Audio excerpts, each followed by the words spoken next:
Welcome back to my channel, guys. This is Tobyana, talking to you guys from a world of cold because we have a layer of snow that is freezing me.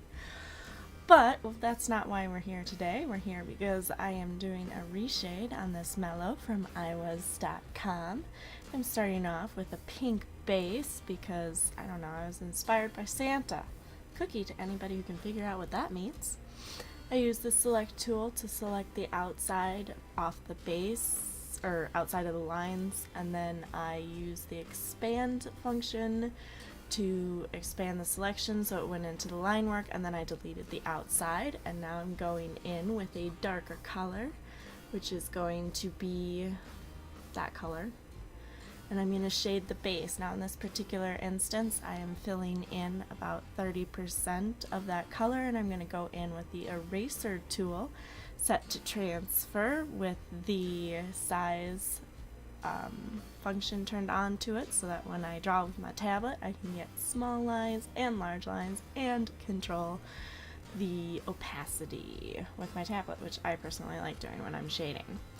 And I have to say, guys, it was late at night. I was just having fun. So this Melo, first off, is not normally what my shading looks like finished. In my opinion, you guys might disagree with me. And it's a little bit less, I don't know, I was more just playing with the lighting and seeing what happened and fighting with a lot of lag, which you may notice on here that my brush is like a mile ahead of my shading and then my shading catches up, especially later in the video. I don't know what was causing so much lag, but there was a lot of lag, so I apologize for that.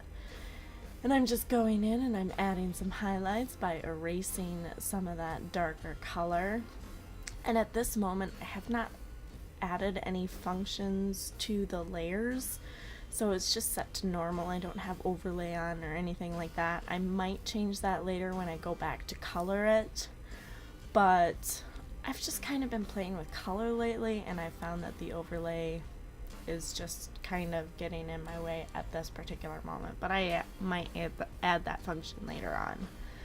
So I'm going in and I'm adding some highlights, and I'm playing kind of with pushing back some pieces, and like the tail and the back legs I'm kind of pushing back a little bit and playing with lighting. And by playing, I literally mean playing, because I'm not using any references and I'm not focusing too much on the direction of the light, although it's primarily going to be coming from sort of in front of the Melo and towards us a little bit, because that's generally where my light sources come from.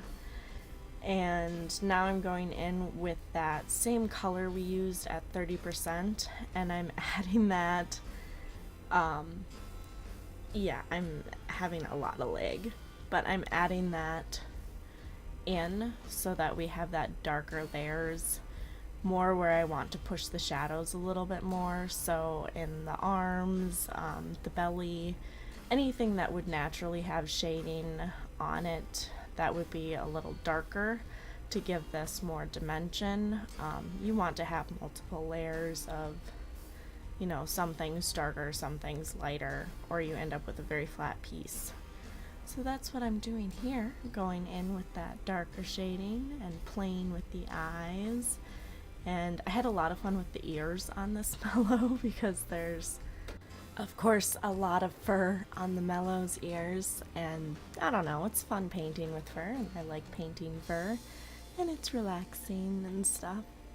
I don't like painting the foreheads all that much because I always feel like they end up being this big flat thing, and I wish they had more stuff going on in them, but that's just me personally. And I'll probably go in with the edits later and create some more interesting shapes going on there, probably with hair, because I do a lot of hair, and there will be more edits on this Melo, of course. So all we're doing here is we're just shading the fur and giving this Melo more dimension and drawing the more intricate lines. I've started in on the more intricate lines to create more texture within this, because you don't want it to just be big flat round well, big flat round, big rounded shapes that don't have anything going on in them. You want to see some fur, you want to see some textures going in. And now we're going in with the highlights, the actual highlights, not just me erasing the shading. And I'm using a little bit of a yellow color to it to kind of give it a little bit more of a colorful shaded look to it, not just darks and lights. So we're going over into the pink spectrum, and then we're coming back into the yellows for the highlights. And again, I'm just having fun. This is fun for me. Isn't this fun for you guys? Maybe not. Maybe not watching me. I don't know. We'll see. But to those of you who are curious to see how I work and what steps I take first, and I don't know, I like watching other people draw because I feel like that gives me a lot of inspiration. So if you guys are getting any kind of inspiration from me, that would be super cool, and I'd love to hear about it and see what you guys are working on too. So right now I'm going in and I'm adding the reflective light, which does a lot of things. It gives it more depth. It also, giant lines of lag. It also makes it a little easier to see the edges of things. So if you put backlight against a line that's on, say, the back of that front leg, it's gonna make it easier to see where one part of the mellow begins and another part ends.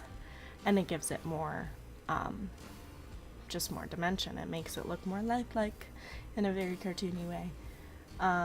And now I'm just having a lot of fun. I'm adding in some like sunspots. I'm making this super shiny. This is all on its own layer because I want to be able to turn this off.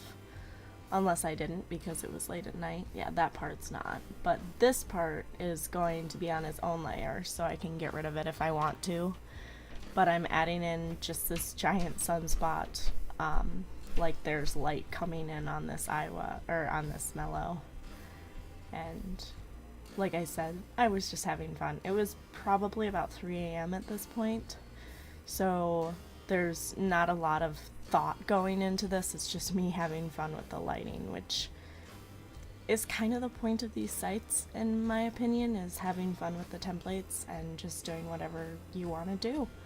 And isn't that the fun part about art? Being able to do whatever you want because it makes you happy and you like looking at it and you like drawing it. And I don't know, if you guys get nothing else out of this video, I just want you guys to have fun with whatever you're drawing. Alright, that's the end of that, and you guys have a wonderful day, and I can't wait to see you on my next video. And please take a moment to subscribe, and if you like this video, give me a thumbs up. You guys have a great night, and stay warm.